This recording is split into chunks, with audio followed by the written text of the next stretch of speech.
Hello everyone, today we will learn about the sedation in ICU. जब ICU में हमारे पास कोई भी पेशेंट होता है तो वो तीन स्टेट में हो सकता है। या तो काम होगा पेशेंट या फिर एप्रीहेंसिव होगा। तो एप्रीहेंसिव में क्या होगा, पेशेंट को एंजाइटी होगी या पेशेंट एजिटेटेड हो सकता है। एजिटेशन में क्या होगा, पेशेंट को विथ एप्रीहेंशन मोटर एक्टिविटी भी बढ़ जाएगी, पेशेंट हाथ पैर मारेगा या फिर पेशेंट डिलीरियम में हो सकता है। डिलीरियम में पेशेंट हाइपो एक्टिव भी हो सकता है और हाइपर एक्टिव भी हो सकता है।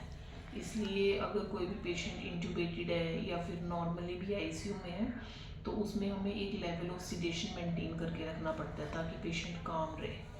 और वो मतलब आईसीयू में रहना कोई इजी तो है नहीं, तो इसलिए पेशेंट को काम रखने के लिए हम कुछ थोड़ी बहुत ड्रग्स दे देते हैं। तो इसलिए हमें लेवल ऑफ सिडेशन या एजिटेशन मेजर करने के लिए हम एक स्केल यूज़ करते हैं, दैट इज़ रास, रिचमंड एजिटेशन सिडेशन स्कोर। तो उसमें क्या होता है कि +4 टू -5 तक स्कोरिंग होती है। जैसे अगर 0 है तो पेशेंट अलर्ट है एंड काम है। अगर वो प्लस की तरफ जाएगा तो मतलब एग्रेसिव हो रहा है पेशेंट, एंड अगर माइनस की तरफ जाएगा तो मतलब डीप हो रहा है, मतलब या तो ड्राउजी है, सिडेशन में है, अनअराउजेबल है। तो हमारा मेन टारगेट क्या होता है कि हम 0 मेंटेन करें, पेशेंट अलर्ट एंड काम रहे। बट अगर कई बार क्या होता है कि हमें माइल्ड सिडेशन चाहिए होती है तो हम -1 या -2 तक रख सकते हैं जिसमें सिडेशन माइल्ड हो। तो पहले हम स्कोरिंग पढ़ते हैं, फिर मैं आपको ये दोबारा बताऊंगी कि ऑब्जर्व कैसे करना है।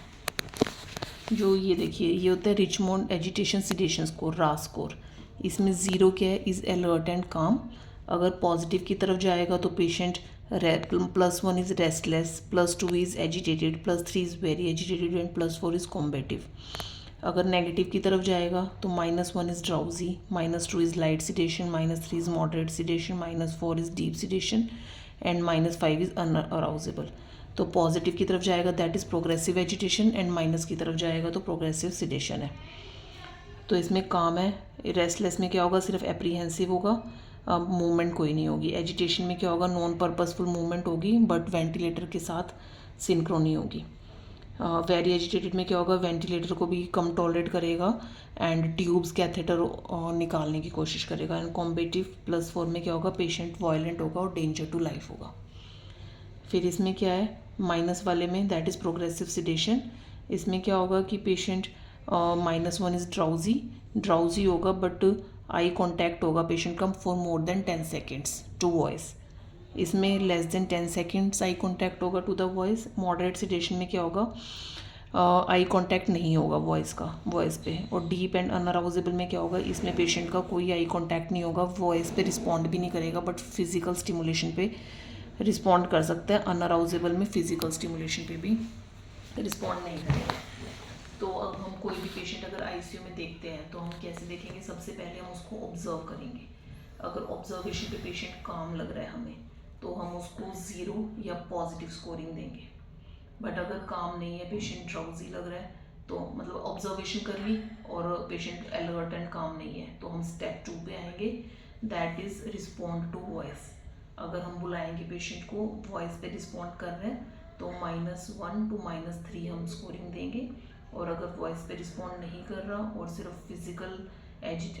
फिजिकली हम नाम से बुला रहे हैं तो ही रिस्पॉन्ड कर रहा है, दैट इज़ -4। अगर रिस्पॉन्ड नहीं कर रहा दैट इज़ -5।